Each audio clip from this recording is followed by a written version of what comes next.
On Wall Street, there are rules. Some are written in ink by the SEC. Others are written in blood by the market makers. But the most important rule was never written down at all. It was simply an assumption that held the entire global financial system together for 50 years. That assumption was simple. Paper is as good as gold, or in this case, paper is as good as silver. On December 3, 2024, that assumption began to die. J.P. Morgan Chase, the titan of the banking world, received delivery notices for 5.2 million ounces of physical silver. In a normal world, this is routine, a bookkeeping entry, a digital swap.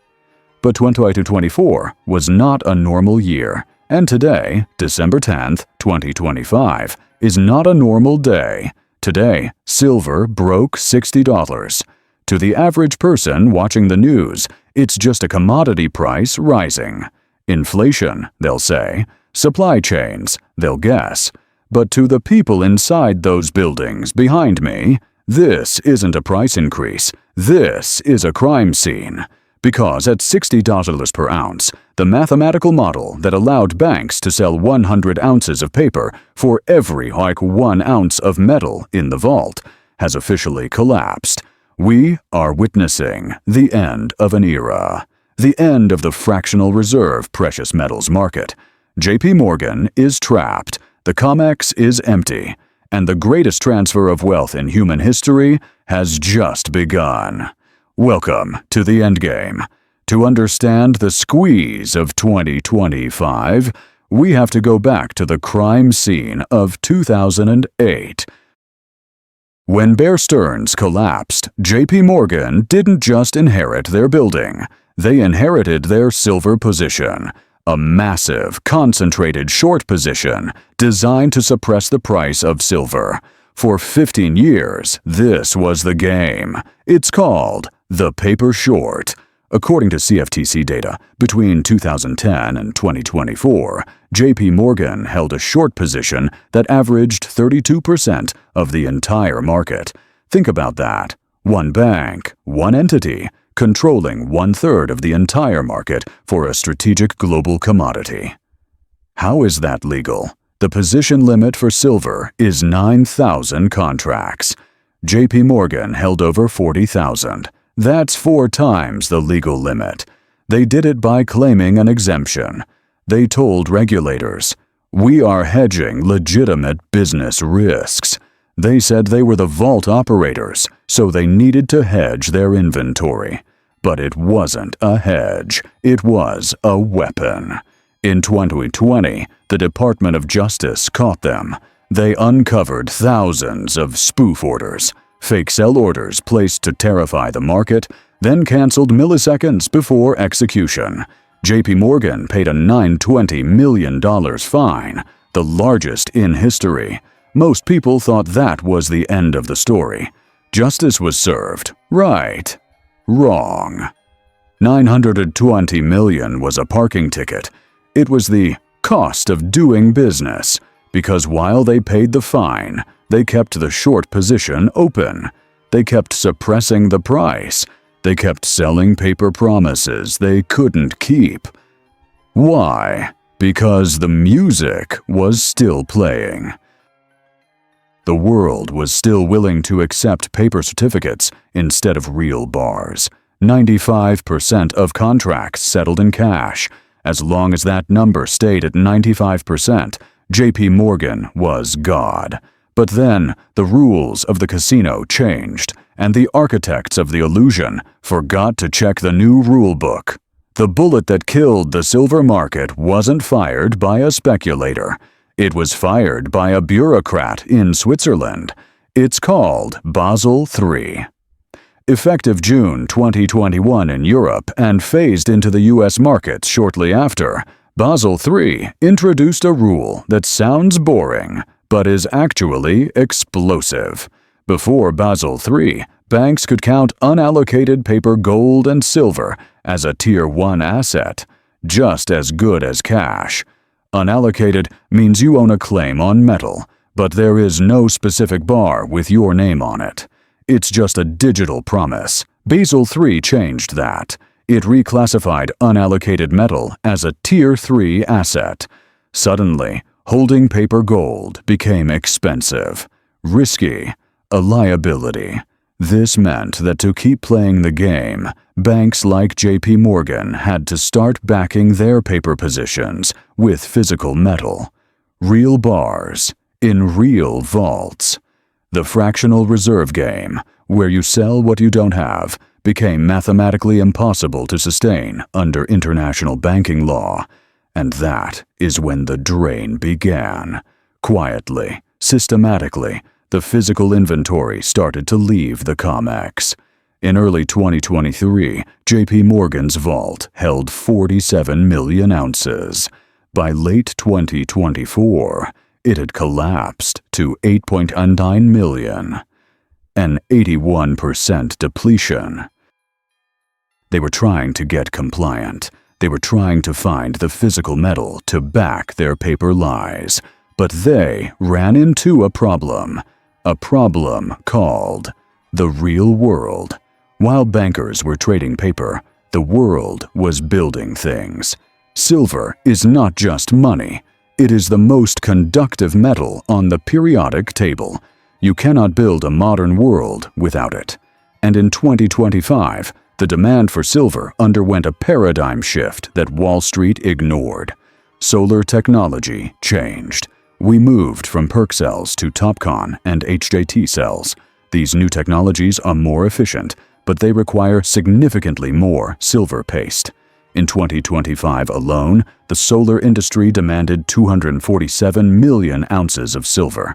That is nearly 30% of global mine supply, just for solar panels. Add to that the EV revolution. 17 million electric vehicles projected for 2025. Every single one of them needs silver for connectors, battery management systems, and screens.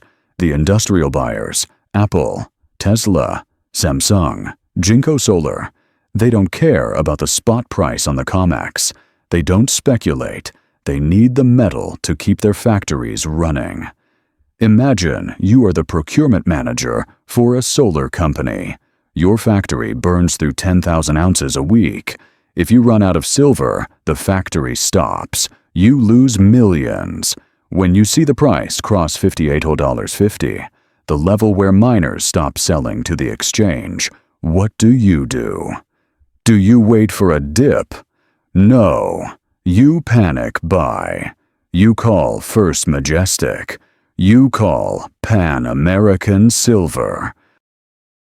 You say, I will pay you $62. I will pay you $65. Just give me the metal. This is exactly what happened. The miners stopped delivering to the Comex because industrial buyers offered better premiums. The Comex was starved of new supply. And at the same time, China, the hungry dragon, woke up. The Shanghai Gold Exchange saw silver trading at a $3 to $4 premium over New York. It was an arbitrageur's dream. Buy in New York for $59, sell in Shanghai for $62. The metal flowed east, the Comex vaults bled dry, and JP Morgan was left holding the bag. This brings us to the math, the undeniable, brutal math that cannot be spoofed or spun by a PR team. This number, 862 million ounces, is the open interest on the Comex. That represents the paper promises currently outstanding. People holding these contracts think they own silver. This number, 28.4 million ounces, is the registered inventory. This is the only silver that is actually available for delivery right now. Do the division, 862 divided by 28.4, 30 to 1. For every 1 ounce of silver in the vault, there are 30 people who think they own it. For years, the banks relied on the fact that only 5% of people would ask for the chair. The other 29 would take cash and walk away. But at $60, trust evaporates. What happens if just 3.5% of the contract holders demand delivery? 3.5% of 862 million is 30.2 million ounces. We only have 28.4 million.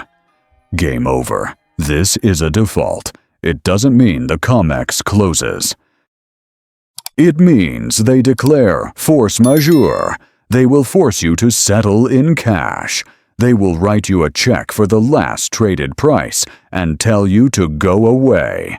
But you can't build a solar panel with a check. You can't hedge against inflation with a check. When the Comex fails to deliver, the paper price and the physical price divorce. The paper price might say $60, but try buying an actual ounce of silver. It will cost you $100, then $150. Then, name your price. We saw this with Volkswagen in 2008. When the shorts realized there were no shares left, the price didn't go up 10%.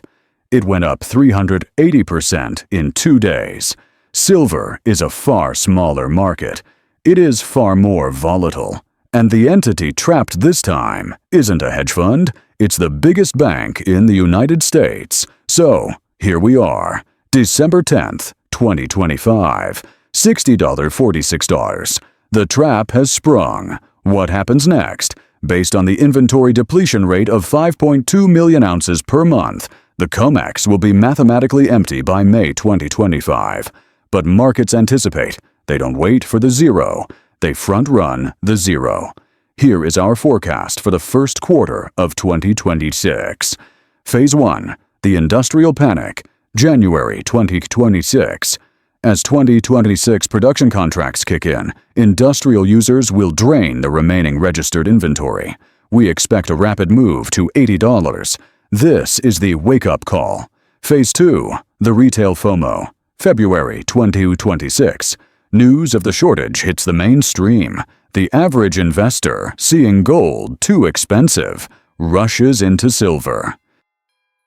The premiums on coins and bars will explode. The spot price chases the physical price to $100. This brings the gold-to-silver ratio back to historical norms of 40.1. Phase 3. The unwind, March 2026. The peak. JP Morgan and the shorts capitulate. They switch from selling to buying to cover their exposure. This is the vertical spike. In 1980, silver hit $50. Adjusted for inflation, that is $187 today. That is our target, $187 to $250 per ounce. It sounds impossible until you realize that palladium did it, rhodium did it, Volkswagen did it. When the math breaks, the price becomes irrelevant. History is written by the victors. But in financial markets, history is written by those who can do the math before the crowd does. The 15-year suppression scheme is over. The paper market is burning. And the only thing that matters now is what you hold in your hand, not what you hold in a contract. The squeeze has started. Don't be the person holding the paper when the music stops.